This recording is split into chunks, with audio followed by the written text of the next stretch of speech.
we have a soul, very good soul.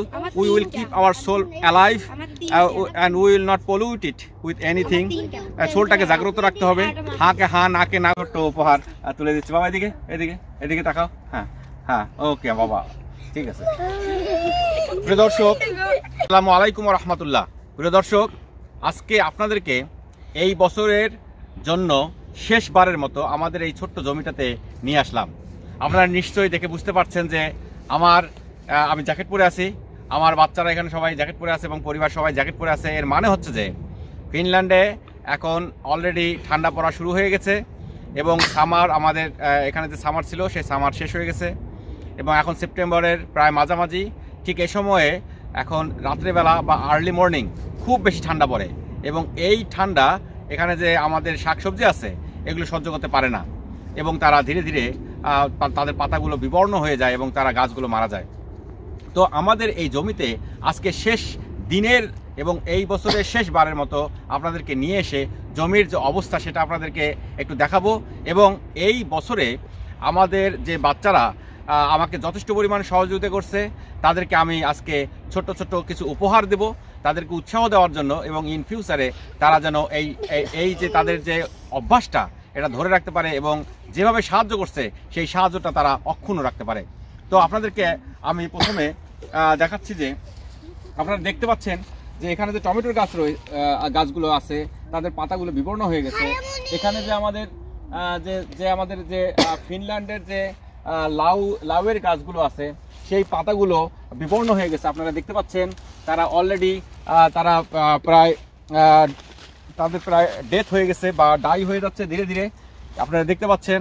এবং বাকি পাতাগুলো হলুদ আছে এবং অল্প কিছু পাতা গ্রিন আছে। তো এখন আমরা আজকে দেখব যে আমাদের জমিতে কি কি আছে এবং আমরা কি কি তুলে নিয়ে যাব। মোটামুটি আজকেই আমরা অনেকটা প্যাক আপ করার চেষ্টা করব এই বছরের জন্য, কারণ এখন একদিকে যেমন ঠান্ডা পড়তেছে অন্যদিকে প্রতিদিনই প্রায় বৃষ্টি হচ্ছে এবং আমাদের পক্ষে এখন আর প্রতিদিন এই বৃষ্টির মধ্যে ভিজে এখানে আসাটা একটু ডিফিকাল্ট। তো আমি আপনাদের দেখাচ্ছি যে আমাদের যে টমেটো গাছে আলহামদুলিল্লাহ আপনারা দেখতে পাচ্ছেন যে টমেটো গাছে প্রচুর পরিমাণে টমেটো এখনও আছে। এখন প্রচুর পরিমাণ টমেটো আছে। এই টমেটোগুলো আপনারা দেখতে পাচ্ছেন যে এখন প্রচুর পরিমাণে টমেটো আছে। এই টমেটোগুলো আজকে আমরা তুলবো। পাশাপাশি আমরা আমাদের যে লাউয়ের গাছগুলো আছে সেখান থেকে আমরা কিছু লাউ তুলবো। অলরেডি আমরা এটা তুলবো কি? হ্যাঁ, তুলে ফেলো। এই যে অলরেডি এখন লাউগুলো এরকম, এখন লাউগুলোর গ্রোথ রিটার্ডেড হয়েছে, স্লো হয়ে গেছে, এর বেশি আর হবে না, কারণ এগুলো তো সামারের ফসল। সে অনুযায়ী সামারেই তারা অনেক বড় বড় হয়, এক একটা 4 কেজি 5 কেজি পর্যন্ত হয়। কিন্তু এখন যেহেতু ঠান্ডা পড়ে গেছে গাছগুলো ডাই হয়ে যাচ্ছে, যথেষ্ট পরিমাণ সালোক সংশ্লেষণ এবং রেসপিরেশন বা শ্বসন ইত্যাদির ঘাটতি বিধায় এই ফসল আমাদের ঠিক একটু। তো সিজন প্রায় শেষ হলেও প্রতিটি গাছে কমপক্ষে 2-3টি করে লাউ এরকম রয়ে গেছে এখনো। কিন্তু আমরা সাসপেক্ট করতেছি যে তারা আর বেশি বড় হবে না। এটা কি তুলবো? এই যে এখানে আরেকটা আমরা লাউ তুললাম। আরো কিছু গাছে এরকম লাউ আছে এবং আরো কিছু গাছে ফুল আছে।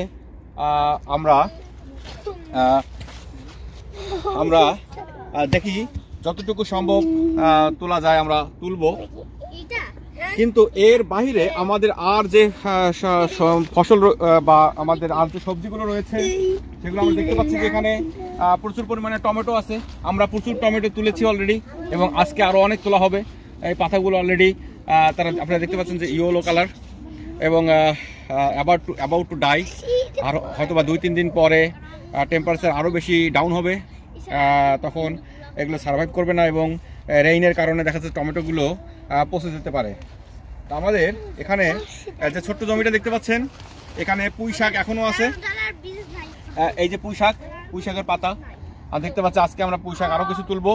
তো পুঁই শাক আমরা আলহামদুলিল্লাহ অনেক তুলছি, এখনও আমাদের জমির মধ্যে আছে এবং পুঁই শাকটা আমাদের ইনিশিয়ালি এটা আমাদেরকে হতাশ করেছিল, কিন্তু ওভার দ্য টাইম এটা আর এদের গ্রোথ খুবই চমৎকার হয়েছে এবং যথেষ্ট পরিমাণে আমরা পুঁই শাক সংগ্রহ করছি।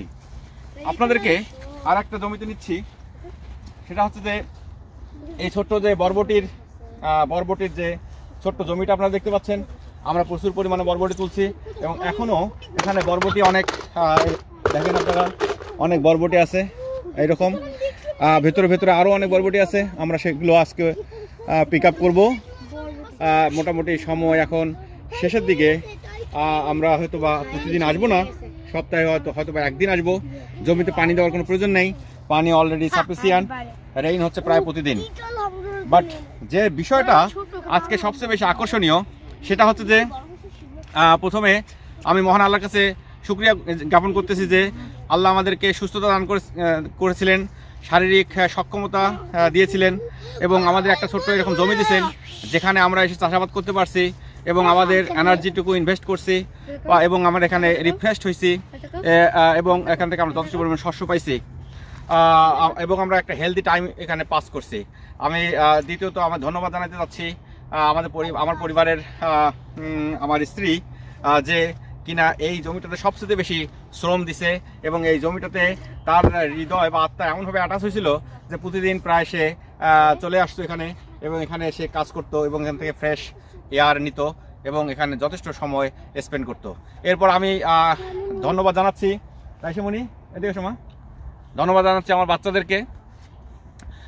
তারা আমাকে এই জমিটাতে যে পরিমাণ সাহায্য সহযোগিতা করছে, তাদের সাহায্য সহযোগিতা ছাড়া এটা আমাদের জন্য খুবই ডিফিকাল্ট হয়তো পানি দেওয়া। কারণ সামারে এখানে দিনের দৈর্ঘ্য প্রায় 17.5 ঘন্টা বা 18 ঘন্টা, সেই দীর্ঘ সময়ে কখনো 2 বার করে পানি দিতে হয়েছে এবং এত পরিমাণ পানি দিতে হইতো যে আসলে আমার একার পক্ষে ডিফিকাল্ট হয়ে যেত। এরপর আমি ধন্যবাদ জানাচ্ছি আমার এখানে যারা সারাউন্ডিংসের আমাদের বাংলাদেশি ভাই ব্রাদার আছে, যারা সাহায্য সহযোগিতা করছে এবং এখানে আমাদের সঙ্গে কোয়ালিটি টাইম স্পেন্ড করছে এবং অন্যান্য যে ফিনিশ এবং অন্যান্য দেশি যে যারা চাষি রয়েছেন তাদের সবাইকে আমি ধন্যবাদ জানাচ্ছি। তো এখন আমি আমার এই বাচ্চাদেরকে উৎসাহ দেওয়ার জন্য এবং তাদের যে শ্রম দিছে এটার জন্য ঠিক না, বাট তাদেরকে উৎসাহ দেওয়ার জন্য আমি তাদের হাতে ছোট ছোট কিছু গিফট উপহার দেব আজকে। তো আমি প্রথমে এই জমিতে অনেক বেশি দায়িত্বতার পরিচয় দিছে আমার বড় মেয়ে রাইসা হাসান। আমি রাইসা হাসানকে এখানে ডাকছি আমার হাত থেকে একটা ছোট্ট উপহার নেওয়ার জন্য। একটা ছোট্ট উপহার রাইসা হাসান, বারাকাল্লাহ ফিক মাম্মি।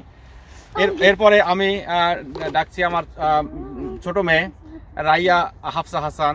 রাইয়া হাফসা হাসান সে অনেকটা দায়িত্ব নিয়ে প্রতিটা গাছে কীভাবে পানি দেওয়া যায় এবং তার এনার্জি লেভেলটাকে ধরে রেখে সে দূর থেকে ড্রামে থেকে বালতিতে করে পানি নিয়ে এসে গাছগুলোতে যে যথেষ্ট পরিমাণ মহাব্বতের সহিত পানি দিত, সেইটা আসলে আমি চাই আল্লাহ তাকে উত্তম এজন্য প্রতিদান করুক। আমি তাকে ছোট্ট একটা উপহার তার হাতে তুলে দিচ্ছি মাম্মি। মাশাআল্লাহ মাম্মা। এরপরে আমাদের যে আমার বড় ছেলে আলী হাসান এই জমিটাতে আসলে পরিশ্রম যতটুকু না করছে, সে সেখানে খেলাধুলা, অন্যান্য বাচ্চাদের সাথে ঘুরে ফেরা, এগুলো সে এনজয় করছে। তো ইনফ্যাক্ট এটাও একটা অ্যাক্টিভিটিসের মধ্যে পড়ে, সে যে এখানে এনজয় করছে এবং অন্যান্য বাচ্চাদের সাথে সময় কাটাইছে এবং যতটুকু পারছে আমাদের সাহায্য করছে, এর জন্য আল্লাহর কাছে শুকরিয়া এবং তার জন্য অনেক অনেক দোয়া। এখন আলী হাসানকে আমি আমার কাছে আসতে বলতেছি। আলী হাসানকে ছোট্ট একটা উপহার। বারাকাল্লাহ ফিকুল্লাহ। এরপরে আমাদের এই জমিতে আমাদের সবচেয়ে ছোট্ট বন্ধু আব্দুল্লাহ হাসানের বৈশিষ্ট্য হচ্ছে যে সে মনে করে যে এই প্রতিটা গাছকেই পানি দিতে হবে এবং এর জন্য যতটুকু সময় প্রয়োজন ততটুকুই সে ব্যয় করবে। সে 2 হাত দিয়ে পানি নিয়ে আসবে 2টা বড় বড় বালতির মধ্যে এবং প্রয়োজনে সে তার শরীর ভিজায় ফেলবে, কিন্তু সে দায়িত্ব নিয়ে কাজ করবে এবং তার আসলে বয়স অনুযায়ী সে কাজ করছে অনেক বেশি। মহান আল্লাহর পাকের কাছে দোয়া করি আল্লাহ যেন সব বাচ্চাকে সুস্থ রাখেন, তাদেরকে এই রকম ভালো কাজ করা তৌফিক দান করেন, পিতামাতাকে সাহায্য করা তৌফিক দান করেন এবং মানুষের মতো মানুষ হন। আমি এখন আমার ছোট্ট আব্দুল্লাহ হাসান তার কাছে একটা ছোট্ট উপহার তুলে দিচ্ছি। বাবা এদিকে তাকাও। হ্যাঁ ওকে বাবা, ঠিক আছে। প্রিয় দর্শক, আমরা আজকে এই ভিডিওর প্রায় শেষ প্রান্তে। তো এভাবে একটা বছর চলে গেল, একটা সিজন চলে গেল। এখানে সব যে প্লান্টগুলো ছিল সব 1 বর্ষজীবী উদ্ভিদ, তারা 1 বছরেই মারা গেছে। এভাবে তাদের যে একটা স্টার্টিং ছিল অত্যন্ত গ্রিন কালার, এরপরে ওভার দ্য টাইম তারা হচ্ছে যে বৃদ্ধ হয়ে গেছে, তাদের পাতা হলুদ হয়ে গেছে, তারা ধীরে ধীরে মৃত্যুর দিকে ধাবিত হচ্ছে। মানুষের জীবনও অনেকটা এরকম, আমরাও আসলে মৃত্যুকে অবহেলা করতে পারবো না এবং এটাকে আমরা থেকে দূরে পালাইও যেতে পারবো না। এভাবে একটা করে জীবনের চক্র চলে যাচ্ছে, আমাদেরও একটা করে জীবনের চক্র চলে যাচ্ছে। আমরাও এক সময় এরকম আমাদের ডিকে হবে এবং আমরা ফাইনালি উইল অলসো এই পৃথিবী থেকে আমাদের প্রস্থান করতে হবে। বাট যতক্ষণ আমরা আছি আমরা চেষ্টা করব, we have to do good work এবং আমাদের যে কমিটমেন্ট আছে আমাদের স্রষ্টার সাথে, সেই কমিটমেন্টটা আমরা ধরে রাখার চেষ্টা করব। We have a soul, very good soul. We will keep our soul alive and we will not pollute it with anything. সোলটাকে জাগ্রত রাখতে হবে, হাঁকে হা নাকে না বলতে হবে।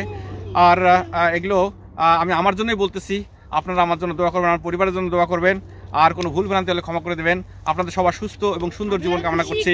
আসসালামু আলাইকুম।